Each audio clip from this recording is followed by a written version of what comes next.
Match, obviously that great win at the weekend, 38 against Featherston. How do you sort of look back on that match? Really happy obviously that we got the 2 points. We knew it would be a stiff test. Really, I think it's the most energetic we've started. If I'm honest with you, I thought his energy were great. I thought that first 20 minutes we were pushing, trying to win the game in the first 20 instead of playing that long game. So it's just getting that balance right.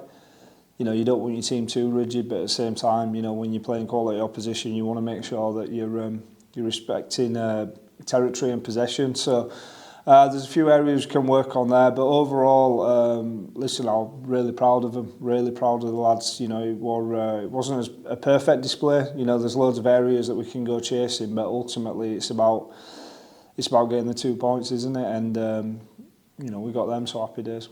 Obviously, Connor wins try on the brink of half-time. Did that change anything for you going to second half? Did you have to maybe reassess the position that you were in? No, listen, we'd spoke about what had happened previously. When we went to Featherston and we'd got in front and let it slip. But there were a couple of concentration lapses. The 40-20, I don't think Scotty quite knew it were a 40-20, hence why he looked a bit more relaxed as that kick went over. And a couple of handling errors, but the Featherston are a quality team with some quality players, and they're going to take opportunities when they get presented to them. For a period early in the second half as well, the performance seemed a little bit almost cagey, I suppose. Were you pleased with the character your team showed, sort of come over that and to eventually get more points on the board?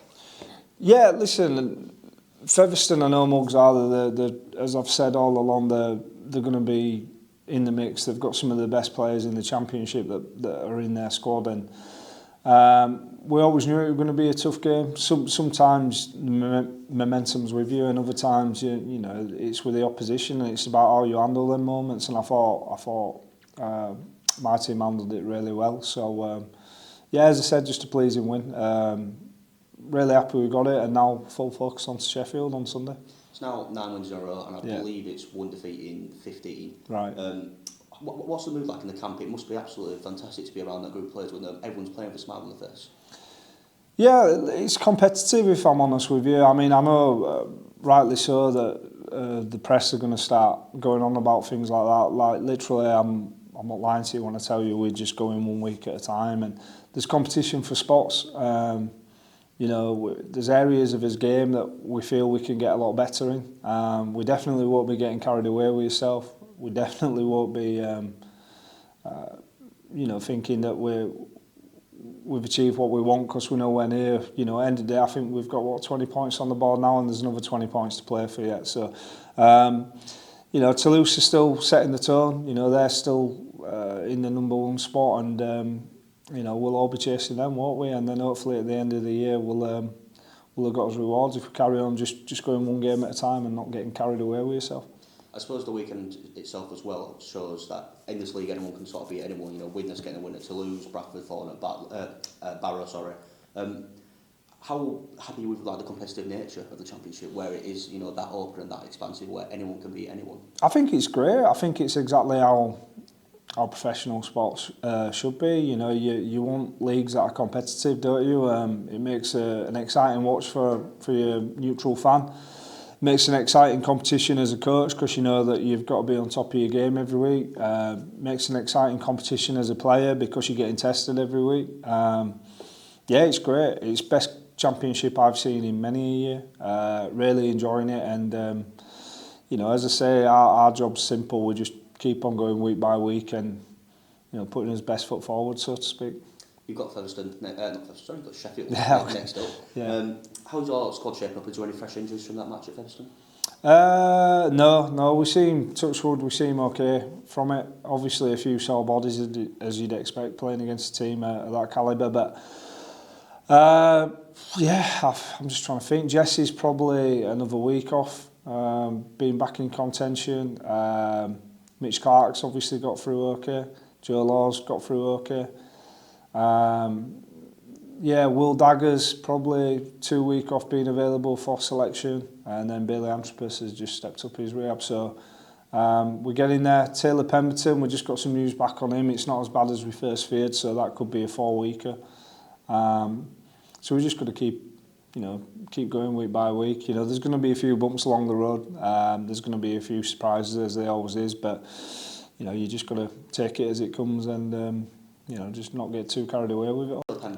Obviously that's great news. How is he feeling right now? Because he must be over the moon to not have another long-term setback to have to go through. Yeah, as funny as it sounds, he's probably relieved. I'll be honest with you, I thought it was going to be worse than that. I thought it was going to be worse with how we went down and how it looked. So he's got away with that one. So hopefully it'll settle down quick for him. And knowing Taylor how he is, real good professional, he'll be back sooner rather than later. And will the message from you when he gets back into contention to be just get your head down, work hard in training, and earn your spot back in the team? Yeah, that's message for everyone. No one's spot's guaranteed. That's the beauty of having a competitive squad, isn't it?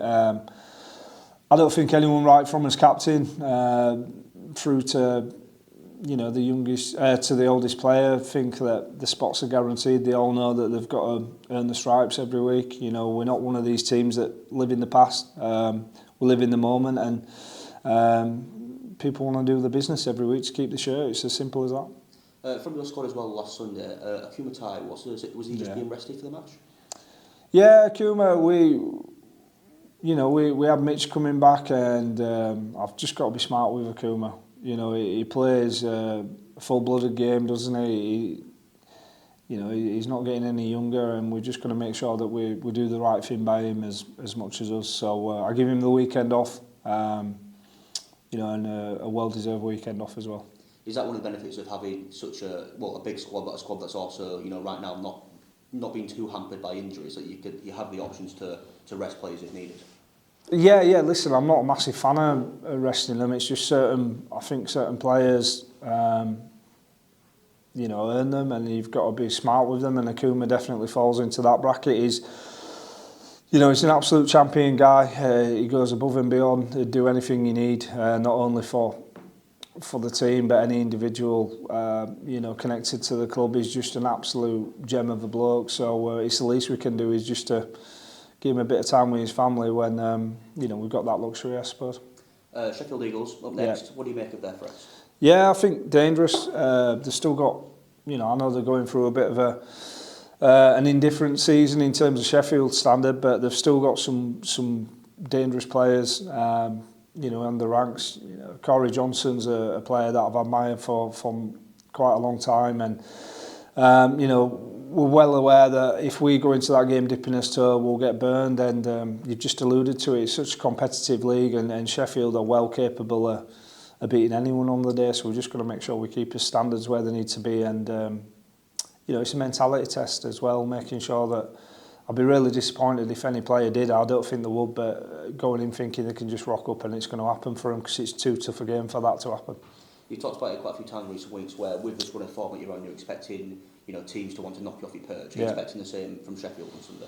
Yeah, well, when you're getting headlines like you've just said there about one loss in whatever it is, naturally teams want to be the team that's like, I'll show you, we'll knock these guys off the perch. It's just nature of sport, isn't it? So it's a good challenge for us too. It's something we're embracing. It's let's not lie, it's a privileged position to be in, so we're not going to shy away from it, but it brings its own challenges. You've got to make sure that you're bringing your A game every week, and I thought it showed a couple of weeks ago against Widnes. I thought they started excellent, and we just started lethargic, and you can be 18 points down before you know it, and you're not going to get away with them too often. So we're just going to make sure we keep his own standards where they need to be, and make sure that if opposition do bring their A game, that our game's better than theirs.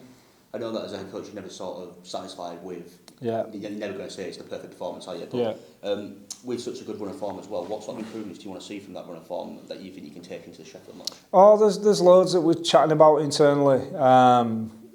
I've always said that you've got to focus on yourself before the opposition more, first and foremost, and we're still there. There's still areas of his game in offence and defence that we feel we're not quite there at. I thought Featherston broke us a couple of times a bit too easy.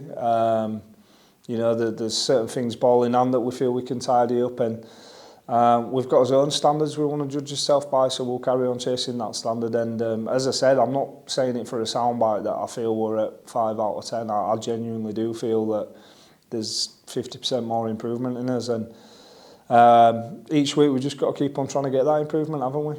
Knights fans were making plenty of noise last Sunday, and I assume they'll be doing the same at Sheffield. Yeah. Just how grateful are you for their backing? I love it. As I've said all along, I think we've got best fans in the league. I think when the drums are banging and the songs are going, it's just that carnival atmosphere, isn't it? And personally, I like that sort of vibe, that sort of atmosphere. So we'll carry on trying to give them something to cheer about, and I'm sure they'll get behind us as they have been all year. Well, Mark, another successful week. Just look back on that win over Featherston for us. Yeah, really happy with the win. Obviously, Featherston are a quality championship team. I think it's the most fast and energetic we'd started all season. I'll be honest with you, I thought that first 20 minutes we probably pushed past too many at times, and it's getting that balance right, isn't it, between wanting to play, because we have got some striking us, but also respecting territory and possession. So, I don't want to damper them too much. I still want a team that's attacking. We just got to get a little bit smarter with his game management, because I thought if we'd have kept his foot on the throat that first 20, I think we could have probably run in another 2-3 tries in that first half, if I'm honest with you. But just ultimately really happy we got the win. Yeah, it was fairly tight for about an hour. Fev brought it back obviously to 12-8, but how pleased were you the way that you sort of managed the game from that point onwards, and also, I guess, used the experience of the likes of Paul McShane, really? Yeah, really happy. As I say, I thought if a team were turning it round on you through you were playing to the best of your ability, you understand it, but I thought we gifted them some easy outs, and Featherston are a quality team and took some chances when they came, but really happy with how we stuck at it, and as you say, I think some quality shone through in the end in certain areas, and just a real good win. We knew the importance of the game, and we'll move on to Sheffield now. Connor Bailey with a try, but also a big couple of line breaks for him as well, just leading up to that Paul McShane try as well.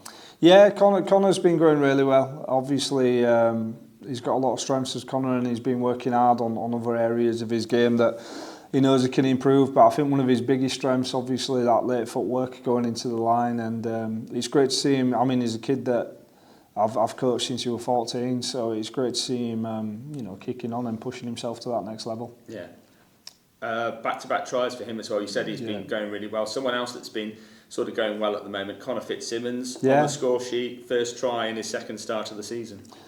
Yeah, listen, he's another player that's had to do it the tough way since his injury to get back in the team, and I'm really pleased with Connor on Sunday. I think his point of difference, he's got some really good leg speed about him. Obviously, we've challenged him in a few areas that we feel he can improve, and he's gone about that excellent, while he's been out of the team, and I'm pleased to see him getting his rewards on the weekend. Is that shirt now his to lose now, or? Like most, we live in the moment. If they're doing the business on the here and now, then they keep the shirts, don't they? So. As long as you've got that competition for spots, the players seem to be thriving in that competition, and it makes our job easy, doesn't it? That you can pick players who are doing what you need them to do, and then the other players, there's some quality players not playing at the moment. It's up to them to make it impossible for us not to select them. I guess one of those players that sort of gave you a decision to make recently has been Joe Law. He came back into the side as well. Talk me through the thinking behind that. Was it just time to give him a run out? Yeah, we went different combo on the Widnes game, and we just felt Joe being a natural centre, it were a good chance for him to get a run out. He'd been training really well, and you forget he's only 21 still, so I think it was his first game in 7 weeks. So I'm just really pleased that he's back playing. He's had to work hard for it, and he'll be a lot better for getting that run out. So yeah, really happy with him. As we spoke about at the weekend, the win obviously moves you up to second in the championship. As we kind of say every week, the more wins you clock up, the more incrementally you're trying to putting pressure on the top two, and you take advantage when both of the top two slipped up this week. Yeah, I think you're going to see that quite a lot over this next 10-11 week period. That there's going to be all sorts of narratives that you can start spinning, isn't it? And My job's to just make sure the squad blank out all that white noise and just focus on what they can control, and that's showing up every week and making sure we're not getting too carried away, reading headlines about things, and just making sure you focus on improving, and there's hell of a lot of improvement in us still. So it's a very tight league. Obviously we're happy that we could get a foothold, but ultimately Toulouse are still setting the tone. They're still in number one spot, so everyone's going in for them, aren't they? What you say every week, isn't it, about, and you mentioned it there, about it being such a tight league, Yeah. It shows, the fact that Barrow Raiders can beat Bradford and cause a major upset there in Cumbria. It just shows that every team is fallible and every team is beatable. Yeah, I mean, personally, I don't think it's a major upset. Barrow are a quality team, we very well coached, so I don't think it's a major upset. Obviously, you could argue it is an upset with the amount of financial power Bradford's put into that squad this year, but Bradford and Barrow are both decent teams, very good teams. So, it's the beauty of the league, isn't it? I think we showed a couple of weeks ago against Widnes that if you go into a game or start a game slightly off and the other team's on, you find yourself 3 tries down before you even know it. And as I say, we'll be making sure we've learned his lesson there, and we definitely won't be thinking that it's a given on Sunday. It's going to be a very tough game against, a team with all to play for, trying to, obviously get out of that bottom 4 position, and we've just got to make sure that we want them 2 points more than them. Simple as that.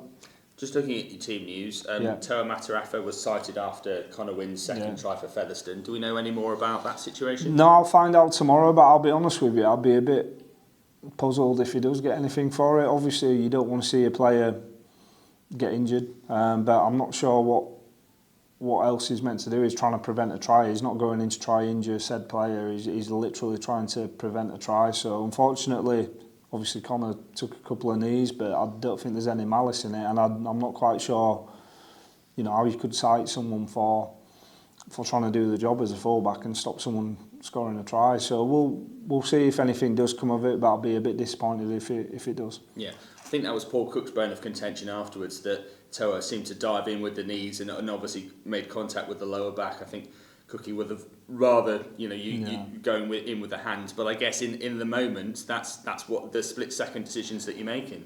Yeah, I mean, it's one of them. I don't think he's intentionally gone in with his knees to injure an opponent, and it's just one of them. Sometimes, as Cookie, he lost a quality player in Connor, but it'll happen. It comes full circle, doesn't it? It always does, and I'm sure there'll be another call at some point this year where we could argue that we feel a bit aggrieved, but I don't think there's any malice in it. I don't think Toa's a dirty player by any means. He's literally just a competitor that's trying to stop, Featherston score a try. To be fair, I think Paul was also slightly aggrieved that he didn't get the extra interchange just before the Paul McShane try as well, because I believe if there had been if the officials had realised it had gone on report, he would have got that extra interchange. I don't know. I'll be honest with you. I'm not too passionate about it. Like whatever their strategies are is their strategies. I'll just focus on York, and really happy with the resolve that we showed. I'm more disappointed in how they got the field position in the first place, if I'm honest with you, with that 40-20 and then a bit of sloppy play. So listen, Cookie will say what he needs to say, but I've got no control over that. I'll just focus on what I can do, and that's preparing our team ready for Sheffield. Jesse D obviously missed out with a thumb injury. You said you were waiting for specialist news. What came back? Yeah, he should be good for the Bradford game. He took a bit of a bump on an old injury, so we just needed to make sure it didn't require any surgery, and he doesn't. So we just got to let it settle down, which it is doing, and all being well, he should be back in full training from next Tuesday. So is that just a sort of bit of extra swelling that you need to subside? Or? Yeah. So he had the plate put on an old injury, so I think he just caught that a bit awkward, and it's really swelled up. So naturally, we were just a bit concerned, to make sure he were okay. But the surgeon's happy with it, and he just says, while it's been a bit tender, it just needs to settle down. And Taylor Pemberton, you're also sending him for a scan? It's a lot better news than we thought. So he's got a grade 2 ligament strain, so he should be 4 to 6 weeks. I'll probably say 4 knowing Taylor and how he looks after himself. So yeah, a lot better news than we thought. Yeah, well that's pleasing to hear. 2 other knocks from the game against Featherston. I'm not sure how severe they were. Paul McShane with his arm and Ate Ngana with his knee. No, yeah, both be in contention for Sunday. Paul just took a bit of a stinger on his shoulder when he outstretched to score his try. And Atta's been managing his knee for, it must be easily 6 weeks now, and he just took a bit of a bump on it. But as we were walking off field, he said, yeah, I'm good for next week. I think he just fancied a 10-minute rest, if I'm honest with you. So he is fine. Yeah. Mitch Clark also back from injury. How good was it to have him back and to give him a good run out as well? Yeah, really happy to get Mitch back. He's genuinely a middle with a point of difference, isn't he? I think once he gets his lungs back and he gets his touch back after having a prolonged period out, he's got a lovely offloading game. He brings a lot of aggression about what he does, and he's awkward to tackle, isn't he? So yeah, a bit of a point of difference for us in terms of how we can rotate as pack. So looking forward to getting Mitch fit and firing. And he didn't get the opportunity to play against his former side last time out with that pectoral injury. Are you expecting to give him another run out against his former side? Hopefully, as long as he's got no adverse reactions to training this week. I don't envision why we wouldn't. He needs some games into him. He needs to get some minutes into him, and he played very well when he did come on the field. So as long as there's no adverse reactions to training this week, he should be in contention for Sunday's game. And just finally on your team news, is this the week for Will Dagger to be back in full training? No, I think Dags, he's back in full training. But he's been out for quite a while. He's got to get some reps into him, and then obviously he's got to earn his spot in the team like everyone. So glad that he's back running. As I say, we're just going to make sure that we do the right thing by the player as much as the team, and then ultimately make sure he earns his stripes to get back in that team. Just looking a bit more in depth then at Sheffield Eagles, lots going on and off the field at the club obviously, but how do you look at them as a prospect? Yeah, listen, I know Lynn as well. I've just been saying to Gabriel there, I think they've still got some quality players in the ranks, some very quality players, and in terms of where Sheffield Eagles have been over the last few years, obviously it's a bit of a different season for them. They've got their own goals that they'll be chasing this year. They've still got many a player that can cause you a hell of a lot of issues if you go dipping your toe in. So we'll be preparing for Sheffield like we do any other team. We definitely won't be thinking it's going to be a given, because it's not. We'll be preparing, like we do every week. Like, we've got to be the most desperate team on the field. So you look at some of the players in their ranks, and they'd get into most championship teams, wouldn't they, if you got given the chance to sign them. So dangerous team that are well coached, that can cause you some issues if you go in thinking otherwise. Mentioned Craig Lingard there, club legend in his playing days at Batley. Yeah. Did you have many dealings with him either in your playing or in your coaching career? Yeah, Linners used to be an assistant coach under JK. I had John Keir as my head coach, then I had Linners and Mark Moxon as his assistant, so I know all three of them well.